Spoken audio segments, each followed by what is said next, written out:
நாம் இந்த அறிவு என்ற ஒரு தன்மையை வளர்த்து கொள்ள வேண்டும். அது இல்லை என்றால் நாம் அறியாமையில் விழுந்து மனதின் பிடியில் சிக்கிக்கொண்டு வாழ்க்கையை மிகவும் துக்ககரமாக மாற்றிக்கொள்வோம் என்று தொடர்ந்து வசிஷ்டர் மகரிஷி சொல்லி வருகிறார். அறிவாளிகளுக்கு மட்டுமே அந்த ஒரு ரகசியம் வெளிப்படுகிறது. இல்லை என்றால் நாம் அனைவரும் இந்த பிரபஞ்சம், இந்த உலகம் உண்மை என்று நினைத்து கொண்டு இதிலே ஏற்படக்கூடிய அனைத்து உணர்வுகளுக்குள்ளும் சிக்கிக் கொண்டு அதிலிருந்து வெளியே வர முடியாதவாறு தவித்து கொண்டிருக்கின்றோம். அதை ரொம்ப எளிமையாக எடுத்துரைத்து கொண்டிருக்கிறார். இந்த நேரமும் காலமும் ஒரு நிலை இல்லாதது. ஒரு கதை மூலியமா அது உங்களுக்கு எல்லாம் விளக்கி சொல்ல போறாரு. ஒரு மனசு நினைச்சிச்சுன்னா ஒரு 1000 வருடங்களை 1 மணி நேரம் போல காட்டவும் முடியும். 1 மணி நேரத்தை பல 1000 மணி நேரங்களாகவும் காட்ட முடியும் என்பதுதான் இங்க வசிஷ்டர் சொல்றார். ரமண மகரிஷி கூட ஒரு இடத்துல சொல்லியிருப்பார், கடுகே ஆனாலும் மலையென காட்டி மலையே ஆனாலும் கடுகென காட்டும் மடமனம்னு ஒரு உதாரணத்தை சொல்லுவார். ஒரு கடுகு போல இருக்கிற விஷயத்த மலை போல காட்டி அதே மலையா இருக்கிற ஒரு விஷயத்த கடுகு போல காட்டக்கூடிய தன்மை இந்த மனசுக்கு இருக்குதுன்னு சொல்லியிருக்காரு. ஸோ வசிஷ்டர் இங்க அதை தான் மீன் பண்றாரு. நமக்கு ரொம்ப பிடித்தவர்களோடு நாம் பழகும் பொழுது எவ்வளவு நேரம் இருந்தாலும் அது ரொம்ப ஒரு கொஞ்ச நேரம் நம்ம பேசியிருந்தா கூட ரொம்ப நேரம் அவரோட பழகின மாதிரி ஒரு உணர்வும், பிடிக்காதவர்களோடு ஒரு 2 நிமிடங்கள் இருந்தா கூட ரொம்ப நேரம் நம் வாழ்க்கையை வாழ்ந்த ஒரு உணர்வும் கொடுப்பது இந்த மனம்தான். அதனால இந்த பூ உலகத்துல நாம வாழக்கூடிய இந்த தன்மை இந்த மனது எந்த அளவுக்கு அதுல ஆழமா இயங்குது, எந்த அளவுக்கு அதை பிடித்து இயங்குகிறது என்பதை பொறுத்துத்தான் நம்மளுடைய கால அளவு நிர்ணயம் செய்யப்படுகிறது இங்க சொல்றார். ஒரு உதாரணத்துல அவர் என்ன சொல்றாருன்னா, லவணன் ஒரு மகாராஜா இருக்காரு. அவரோட வாழ்க்கையில நடந்த ஒரு சம்பவத்தை சொல்றாரு. அந்த சம்பவம் நடக்கும் பொழுது வசிஷ்டர் மகரிஷியும் அந்த இடத்துல இருந்திருக்காரு. அதை நம்ம ராமபிரானுக்கு எடுத்துரைக்கிறார். நம்ம பாரத நாட்டிலே பாண்டவ பூமி என்ற ஒரு தேசத்திலே மிக சிறந்த ஒரு ஆட்சியை நடத்தி கொண்டு வந்தவர் தான் லவணன் என்ற ஒரு மகாராஜா. ஆக்சுவலி அவர் ஹரிச்சந்திரருடைய பரம்பரையில ஹரிச்சந்திர மகாராஜாவோட பரம்பரையில வந்தவர். மிகவும் நல்ல ஒரு செழிப்பான ஒரு ஆட்சியை நடத்தி கொண்டு வருகிறார். எல்லா மக்களும் எந்த ஒரு துன்பமும் இல்லாமல் செழிப்பான ஆட்சி, நாட்டுல இயற்கை வளங்கள் முதற்கொண்டு எல்லாமே சிறப்பா இயங்கிக்கிட்டே இருக்குது. ஸோ இவ்வாறு நடந்து கொண்டு வரும்போது அவருடைய அரசபையில பல பேர் நம்ம அரசபைன்னு இருந்தாலே ராஜாவை பார்க்கறதுக்கு, ஏதாவது உதவி கேட்பதற்கு, இல்லாது தான் சில புலவர்கள் தான் எழுதிய பாட்டை ராஜாவுக்கு பாடி காட்டி அதன் மூலியம் ஏதாவது சன்மானம் வாங்கிட்டு போவாங்க. ஸோ இந்த மாதிரி ரெகுலரான ஆக்டிவிட்டிஸ் நடக்கிறது உண்டு அரசபையில.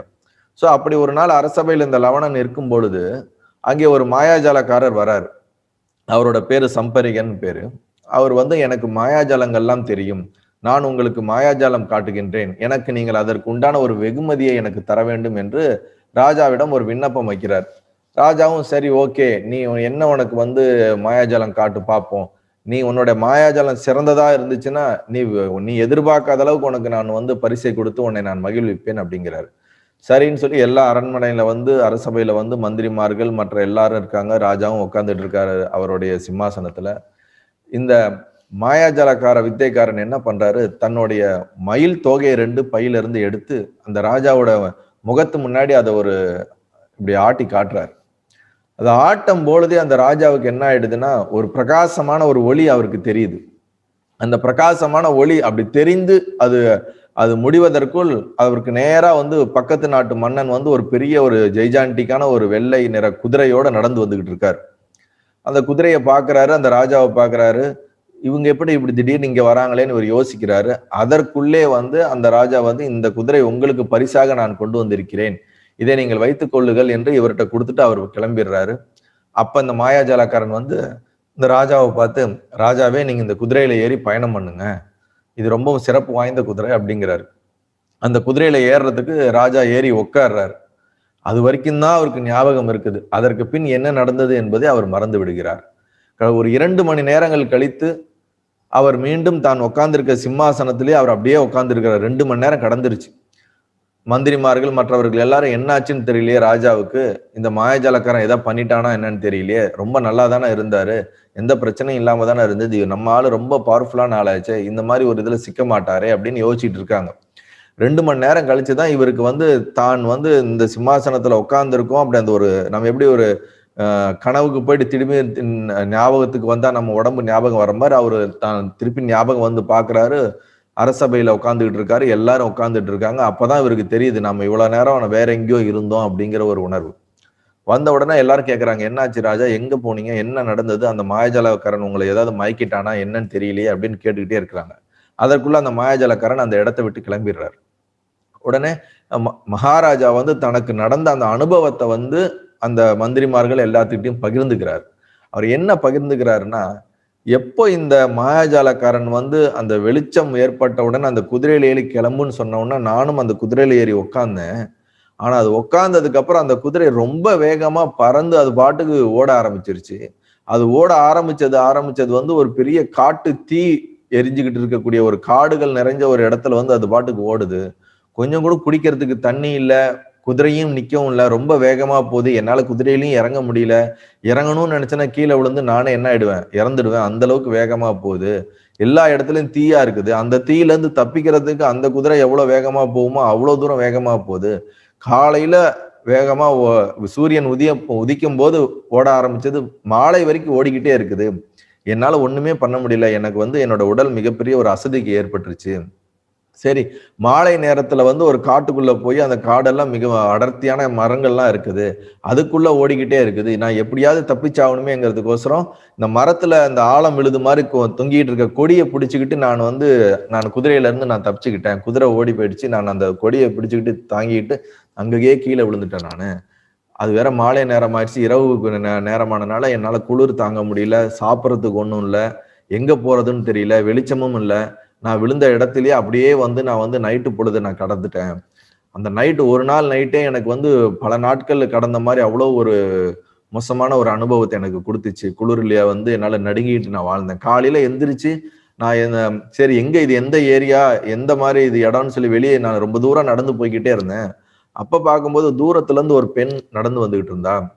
அந்த பெண் மிகவும் கருப்பாக இருந்தால், கையில உணவு எடுத்துக்கிட்டு போயிட்டு இருந்தா. அவர்கிட்ட கேட்டேன், நீ எங்கம்மா போற, எனக்கு கொஞ்சம் உணவு கொடுமா, நான் வந்து இந்த மாதிரி ஒரு அரசன், நேத்துல இருந்து எனக்கு சாப்பிட்றதுக்கு ஒன்றும் கிடைக்கல, எனக்கு தண்ணியும் கிடைக்கல, எனக்கு ஏதாவது கொடுத்து என் உயிரை காப்பாத்துமா, என்னால முடியல அப்படின்னு நான் கேட்டேன்.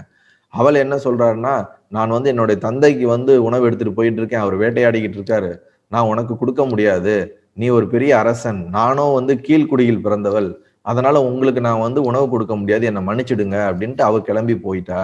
நான் விடாம அவளை துரத்திக்கிட்டு போய் எனக்கு எப்படியாவது உணவு கொடுமா, எனக்கு வந்து உயிர் போற நேரத்துல இருக்குது, இந்த நேரத்துல போய் நீ வந்து நான் பிறப்பு என்ன, ஜாதி என்ன, இதெல்லாம் பார்த்துக்கிட்டு இருக்கியே, நீ கொஞ்சம் தண்ணி கொடுக்க கூடாதா, உணவு கொடுக்க கூடாதா நான் கேட்கும்போது அவள் என்ன சொன்னா தெரியுமா, என்ன நீ வேணா கல்யாணம் பண்ணிக்கோ, ஏன்னா எனக்கு கல்யாணம் பண்ணிக்கிட்டேன்னா நீ என்னோட கணவன் ஆயிடுவ, அதனால உன் உயிரை காப்பாற்ற வேண்டிய பொறுப்பு எனக்கு வந்துருது, அப்ப நான் உனக்கு உணவு கொடுத்தனா எனக்கு எந்த தோஷமும் கிடையாது, இல்லாட்டினா உனக்கு உணவு கொடுத்தனா எனக்கு தான் பாவம் வந்துடும் அப்படின்றார். சரி, நான் உனக்கு கல்யாணம் பண்ணிக்கிறேன் அப்படின்னு அரசன் என்ன பண்றது, உயிரை காப்பாத்தி ஆகணுமே, இல்லாட்டி உயிர் போயிடுமே, தண்ணி கூட இல்லையே அப்படின்ட்டு சரின்றாரு. அப்புறம் உணவு கொடுக்குறாங்க. அப்புறம் அந்த ராஜா வந்து லவணன் வந்து ரொம்ப நல்ல ஒரு தெளிவாகிறான். அப்புறம் அந்த பெண்ணோடையே கூட போய் அவங்களோட அப்பாவை பார்க்குறாரு. அவங்க அப்பா வந்து நல்லபடியா நீங்க உங்களுக்கு கல்யாணம் பண்ணிக்கங்க, என்னோட ஆசீர்வாதம்னு சொல்லிடுறாங்க. இவங்களுக்குள்ள ஒரு கல்யாணம் நடக்குது. கல்யாணம் நடத்தி இவங்கெல்லாம் வீட்டுக்கு வராங்க. வீட்டுக்கு வரும்போது பார்த்தா அது நம்ம வேடர்களோட வீடு எப்படி இருக்கும், எல்லாம் மாமிசமும் வெறும் நாய்களும் ஒரு ஒரு கொடூரமான ஒரு விஷயமா அந்த இடத்துல எல்லாம் பாக்குறாரு. ஆனா தான் ராஜா என்பதே கொஞ்சம் கொஞ்சமா மறந்து அந்த கூட்டத்தோடயே சேர்ந்து வாழ ஆரம்பிச்சிடறாரு. அந்த பெண்ணோடையே வந்து ரொம்ப காலம் வாழ ஆரம்பிச்சிடறாரு. வாழ ஆரம்பிக்கிறதுனால ஒரு குழந்தைகள் பிறக்க ஆரம்பிச்சிருது. 2 பெண் குழந்தைகள், ஒரு ஆண் குழந்தைகள் என்ற 3 குழந்தைகளோட ஒரு 70 வருடங்கள் தொடர்ந்து அங்கேயே வாழ்றாரு. தான் யார் என்பதை மறந்து விட்டு 70 வருடங்கள் அந்த கூட்டத்தோட கூட்டமாக இருந்து வாழ ஆரம்பிக்கிறார். அந்த காட்டு பகுதியிலே வாழ்றாரு. அப்ப என்ன ஆகுது, பெரிய பஞ்சம் வருது. பஞ்சம் வரனால மழை இல்ல, குடிக்க தண்ணி இல்ல, மக்கள் வாழ்வதற்கு வழி இல்ல. ஸோ எல்லாருமே வந்து அந்த இடத்தை விட்டு இடம்பெயர்ந்து வேற இடத்துக்கு போய்கிட்டு இருக்காங்க. ஸோ இவங்களும் வந்து இவங்க ஃபேமிலியை கூட்டிக்கிட்டு வேற இடத்துக்கு போலான்னு போகும்போது ரொம்ப தூரம் நடந்து போறாங்க. சாப்பிட்றதுக்கு ஒன்றும் இல்லை. அந்த அவங்களோட ஒய்ஃப், 2 குழந்தைங்க எல்லாருமே வந்து என்னால் இதுக்கு மேல முடியாதுன்னு அப்படியே சோர்ந்து ஒரு இடத்துல விழுந்துடுறாங்க. தன்னோட மகனும் வந்து என்னால பசிக்குது, எனக்கு ஏதாவது ஒரு வேட்டையாடி எனக்கு ஒரு மாமிசத்தை கொடுங்க, இல்லாட்டினா என்னால உயிர் வாழ முடியாதுங்கிறாரு. இந்த சூழ்நிலையை பார்த்து அந்த லவணன் மனம் மருந்தி இதுக்கு மேல நான் உயிர் இருந்து என்ன பிரயோஜனம், நானே வந்து இந்த நெருப்புல இறங்கிடுறேன், என்னோட உடம்ப சுட்டு அதுல வரக்கூடிய விஷயத்த நீங்க சாப்பிட்டுக்குங்க அப்படின்னு சொல்லி அந்த நெருப்புல தன்னை இறங்க ஆரம்பிக்கிறாரு, ஒரு நெருப்பு மூட்டி. அந்த நெருப்பு மூட்டி இறங்கும் போது அவர் உடம்பு வந்து பயங்கர ஒரு ஹீட் ஆகும் போது அவர் துடிக்கிறாரு. அந்த துடிக்கும் போது அடுத்த செகண்ட் அவர் எங்க இருக்காருன்னா, அவர் அரண்மனையில அந்த சிம்மாசனத்துல உட்கார்ந்து இருக்கிற ஞாபகம் அவருக்கு வருது. அப்பதான் அவருக்குள்ள ஒரு ஷாக் ஆகுது. அப்பதான் பார்த்தா நம்ம வந்து அரண்மனையில ஒரு அரசபையில உட்கார்ந்துகிட்டு இருக்கோம். நம்மளுக்கு வந்து ஒரு மாயாஜாலம் காட்டுறதுக்கு ஒருத்தன் காட்ட ஆரம்பிச்சான். ஆனா இந்த ஒரு 2 மணி நேரம் கேப்ல எல்லாரும் உட்கார்ந்துருக்கவங்க எல்லாம் உட்கார்ந்துதான் இருக்கிறாங்க. ஆனா நான் எனக்குள்ள ஏற்பட்ட ஒரு உணர்வோ ஒரு அனுபவமோ என்னன்னா 70 வருட வாழ்க்கையை நான் வாழ்ந்து விட்டு வந்திருக்கின்றேனே, அதை நான் பொய்யுன்னு சொல்ல முடியாது. அந்த அளவுக்கு உணர்வுல ரொம்ப ஸ்ட்ராங்கா இருக்குது. அங்க நடந்த அனுபவங்கள் எல்லாம் அவ்வளவு ஞாபகம் இருக்கிறது. ஒவ்வொரு சின்ன சின்ன விஷயங்களும் ஞாபகம் இருக்கிறது. உடனே இது எல்லாம் அந்த அமைச்சர்கள்ட்ட பகிர்ந்து கொள்ளும் போது இவங்க எல்லாருக்கும் ஒரு ஆச்சரியம். இது எப்படி சாத்தியம்னு பார்த்தா அந்த மாயாஜாலக்காரனும் அங்க இல்ல. அவரும் கிளம்பி போயிட்டாரு. உடனே இவங்க எல்லாம் ஒரு தீர்மானத்துக்கு வராங்க, இது இறைவனோட ஒரு செயல் தான். நமக்கு வந்து ஒவ்வொரு உயிருக்கும் வந்து இந்த மாதிரி பல அனுபவங்களை கொடுத்து இது எதுவும் நிலையில்லாத ஒன்றுதான் அப்படிங்கிறது புரிய வைக்கிறதுக்கு தான் இறைவன் இப்படி பண்ணியிருக்காருன்னு இந்த லவணன் வந்து மக்களுக்கெல்லாம் எடுத்து சொல்றாரு. தனக்குள்ளேயும் புரிஞ்சுக்கிறாரு, எப்படி ஒரு 2 மணி நேரத்துல 70 வயசு வாழ முடியும், அதை நான் பொய்யுன்னு சொல்ல முடியாது, அது உண்மைன்னு சொல்ல முடியாது. ஏன்னா உண்மைன்னு சொன்னா இப்ப கிடையாது, அது பொய்ன்னு சொன்னா அது நான் உள்ளுக்குள்ள அனுபவப்பட்டது வந்து அது இல்லைன்ற ஆக முடியாது. அப்ப என்னவென்று சொல்ல முடியாத ஒரு ஒரு அனுபவத்தை வந்து ஒரு மாயை போன்ற ஒரு அனுபவத்தை காட்டி இருக்குது அப்படின்னு சொல்லி மந்திரிமார்கள்ட்ட எல்லாம் பகிர்ந்துட்டு வர்றாரு. இப்ப இந்த இடத்துல வந்து வசிஷ்டர் மகரிஷி அங்கதான் இருந்தார். இப்ப அவர் என்ன இப்ப வந்து ராமருக்கு தானே எக்ஸ்பிளைன் பண்ணிட்டு இருக்காரு. இப்ப ராமர்கிட்ட சொல்லும் போது அவர் சொல்றாரு, பாத்தியா ராமா, இதே போலதான் நம் மனம் வந்து எதை நிஜமாக நினைக்கிறதோ அதுவாகவே கற்பனையை பண்ணி கொண்டு நம்மை அந்த அனுபவத்தில் தள்ளி விடுகின்றது. நீ நினைப்பது போல இந்த மனம் ஒரு சாதாரண விஷயம் கிடையாது. அது வந்து மிகவும் சஞ்சலத்தன்மை கொண்டது. அது எது கற்பனை பண்ணுகிறதோ அந்த கற்பனையவே உண்மையாக நினைத்து கொண்டு அதனோடையே வாழ்ந்து கொண்டு அந்த அனுபவத்தை தனக்குள்ளே ஏற்படுத்தி கொண்டு இருக்கிறது. இந்த நேரம் என்பது வந்து ஒரு பொய்யான ஒரு விஷயம்.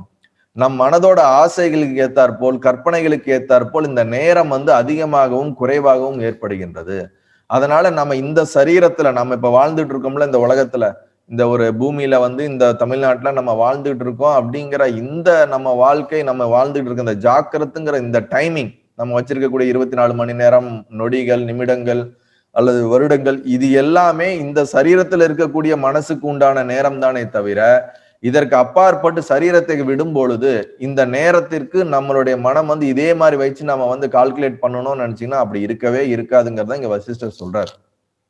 ஏனென்றால் ஒவ்வொரு உலகத்துக்கும் வெவ்வேறு விதமான நேரங்கள் இருக்கிறது.